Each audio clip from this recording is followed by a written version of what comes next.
Hi, I'm Ann Kuhnen. I'm from Hazard High School. I'm being helped today by Stephanie Creech and Darla Miles, two sophomores in my geometry class. If you can go to the next slide. So my project was for a geometric garden. The goals of the project were to build 3 raised garden beds and use that to introduce geometry concepts through project-based learning activities, to develop global competence in mathematics by investigating the world and taking action, and to address issues of food access by becoming problem solvers in our school and community. So about the class, I chose to implement this project. I have 3 geometry classes, but I went ahead and did this in my smallest one just because I was a little worried about it. So this class has only 15 students, including 8 sophomores and 7 juniors. 5 of these students have IEPs, and 4 students are currently on track to take pre-calculus next year. So there was a pretty wide variety in the students in the class, which is another reason I chose this class. And the class's ACT math average was a 16.8, which is lower than the other 2 geometry sections, although again, there's just kind of a wide variety there. So I was kind of interested in seeing if these students who maybe have lower math scores would maybe get a little bit more interested if we were doing some of these outside activities. So, results on the 3 goals. Our first goal was to build 3 raised garden beds. We actually ended up building 4 just so that students were working in groups of 3 and 4 students. And they were able to apply our learning about topics like area, surface area, volume, ratios, and some other stuff. So each group worked in a group of 4 so that way they had given roles when we actually built the beds. If you go to the next slide, they set up plans for how their 4x8 bed was going to be used. If you go to the next slide, I gave them pretty specific instructions. A couple groups decided to go a different direction, and that's okay because they seem to enjoy themselves anyway. And the next slide. And once they were done building their beds, I asked them to answer a few questions about the topics that we had been learning, like surface area and volume. Okay, so if you go to the next slide. What I really liked about this project was that a lot of the students who are almost never engaged in class, not these ladies of course, but some students who either just are consistently absent or when they do show up to class really don't engage with the material, were really excited to do things like drill wood together or just even help their team out in some way. So there was a higher level of engagement when we did this project, which is obviously what I was hoping for. But yeah, so now we have these 4 beds and we have our pile of soil sitting next to the beds now that we haven't actually finished or planted yet, but hoping that this can be a project that kind of benefits the school moving forward. Okay, so our second goal was to investigate the world and take action. So I wish I had addressed this more prior to building the garden beds because I think it would have helped students feel a little bit more connected to the project and the fact that this was something to benefit the school, not just to learn math.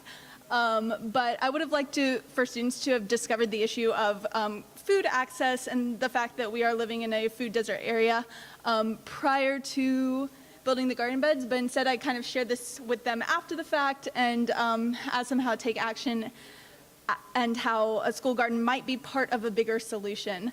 I think I did this in kind of the reverse order of how I would have liked to have done it in retrospect.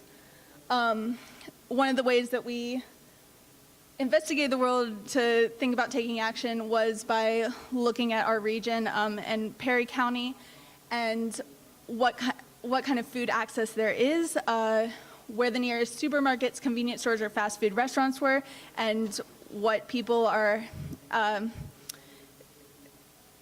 being able to access in terms of food availability and affordability. And because this was one of the big reasons that a lot of schools do have gardens, and this is something that I'm hoping moving forward this will help kind of address that issue. And then our third goal is that students would become problem solvers in our school and community. So students learned about food deserts and how they impact rural areas, and part of their project was to select a food desert in Perry County to research and complete one of these tasks, either making a proposal for a large grocery chain or coming up with an idea other than a grocery store for something that could benefit community, or designing an education campaign.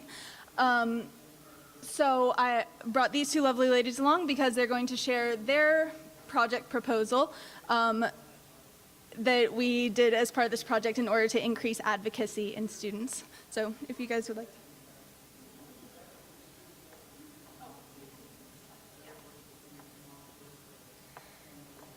But like Miss Kuhnen said, we've been learning about food deserts lately, and a food desert, just for some that don't know, is a place that is a mile away from somewhere where they can get healthy and affordable food. And everyone in that class happens to live in a food desert, and everyone in Eastern Kentucky, most of them anyway, happen to live in food deserts. And we chose a place that didn't have many people, and the whole place just was a food desert. It's Buckhorn, Kentucky, and I'll let you say stuff about that if you want. Buckhorn only has like 159 people, and so we wanted to find ways for them to be able to go out and get the affordable and healthy foods.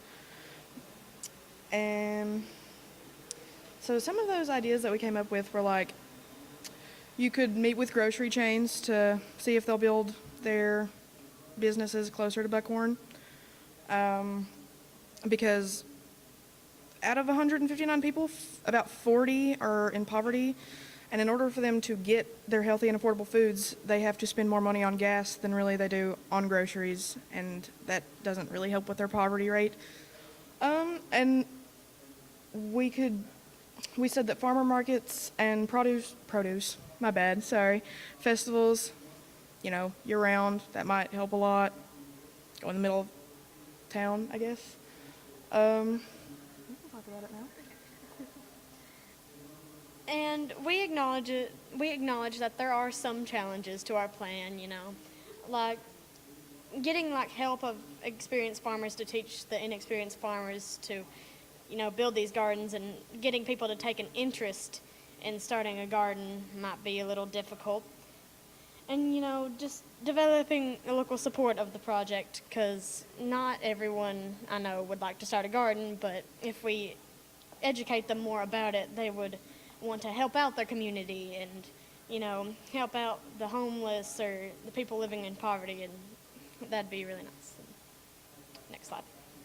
Is there not? Okay, so I did want to just briefly cover the benefits and difficulties of doing this project in a math classroom. So the benefits were obviously that I enjoy connecting math to bigger issues, and student advocacy is really important to me. So this is something that I felt I was able to tie into what we were doing in class already, and to kind of draw the interest of students who normally maybe don't enjoy math classes as much, and then also obviously providing a resource for the school in the future.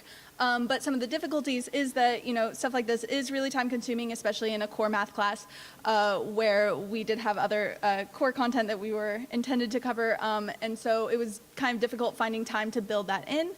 And I wouldn't exactly consider this sustainable as a unit plan in future years to come, because now our school has 4 garden beds, and we're not going to need 4 new garden beds every year.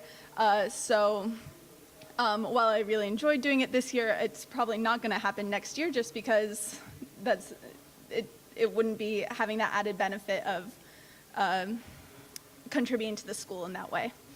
But yeah, that's it. If y'all have any questions.